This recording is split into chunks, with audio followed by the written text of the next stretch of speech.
ઘણા ઘણા ઘણા સમય પછી વિડીયો બનાવી રહ્યો છું ઘણા બધા દોસ્તોની રિક્વેસ્ટ ઉપર। તો ચાલો દોસ્તો વિડીયો સ્ટાર્ટ કરીએ। આજનો ટોપિક છે પિક્સલ લેબની અંદર ફોન્ટ એડ નથી થતા।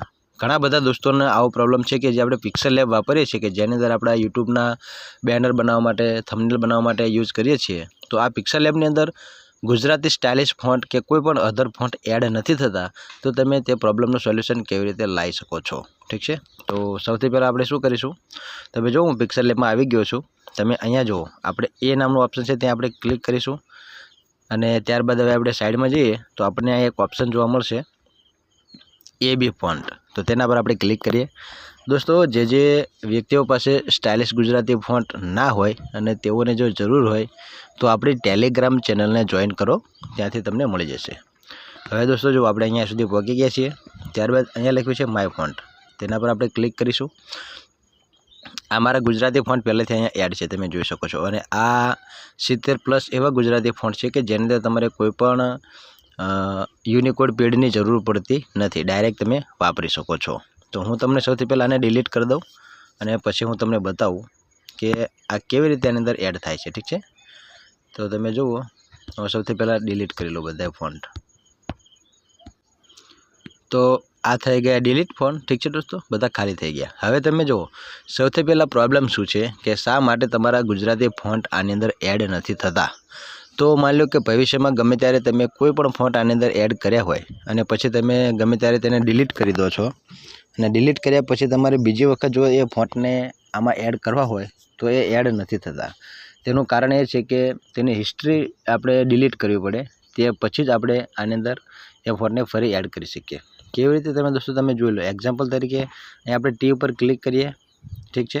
હવે મારી સામે મારી ફાઇલ મેનેજર ખુલી જશે અને આ મારો ફોન્ટ છે। તો માની લો કે મારે આ મારો ફોન્ટ જે છે તેને મારે એડ કરવો છે, તો તેના પર હું ક્લિક કરું તો તમે દોસ્તો જુઓ તે ફોન્ટ આની અંદર એડ નથી થતો।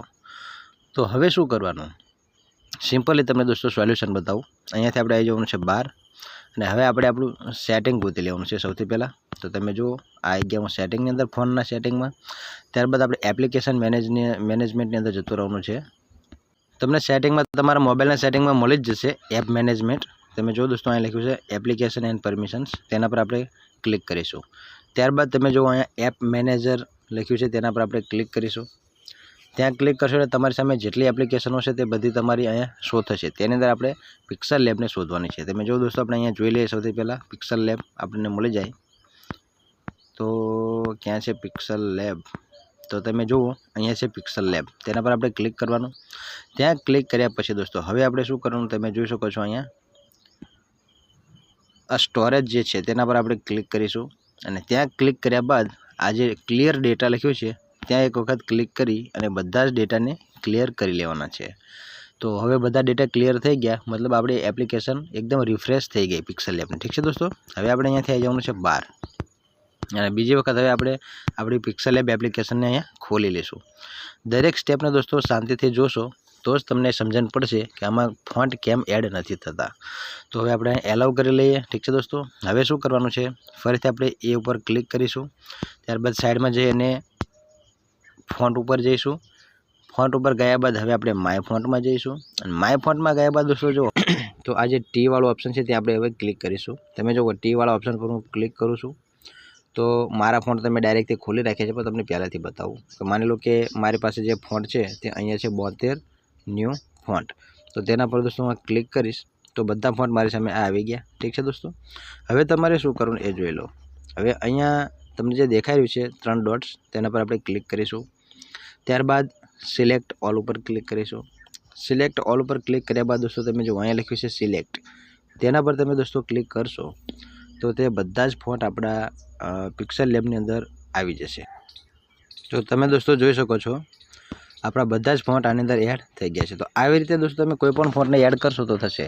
યાદ રાખો, કોઈ પણ એક ફોન્ટને તમે જો ડિલીટ મારેલો હશે તો એ ફોન્ટ બીજી વખત એડ નહીં થાય, તેના માટે તમારે તેના ડેટાને ક્લિયર કરવા પડે છે। તો દોસ્તો આ રીતે તમારે પિક્સલ લેબની અંદર કોઈ પણ ફોન્ટને એડ કરવા હોય તો એડ આરામથી થઈ જશે અને તેનો ઉપયોગ પણ થશે।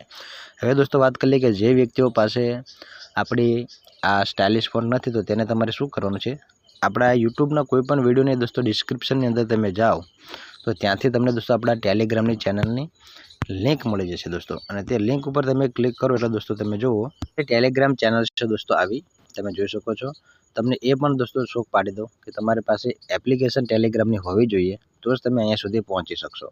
આની અંદર દોસ્તો તમને ટોટલી મટીરિયલ જેમ કે Gujarati stylish font, Hindi stylish font, અંગ્રેજી સ્ટાઇલિશ ફોન્ટ, કોઈ પણ એપ્લિકેશન, ઠીક છે દોસ્તો, કોઈ પણ પીએનજી, કોલિગ્રાફી, ટોટલી વસ્તુ તમને અહીંયાથી ફ્રીમાં ડાઉનલોડ કરવા મળી જશે। તમે જુઓ દોસ્તો ઘણી બધી પીડીએફ મેં અહીંયા નાખી રાખી છે। જે વ્યક્તિઓને જરૂર છે એક વખત જરૂરથી આપણી ટેલિગ્રામ ચેનલની મુલાકાત લેજો। તો બસ આટલો તો વિડીયો, હજી કોઈ સમજણ ન પડી હોય તો મને કોમેન્ટ કરજો। તો મળીએ નેક્સ્ટ વિડીયોમાં, ત્યાર સુધી આવજો।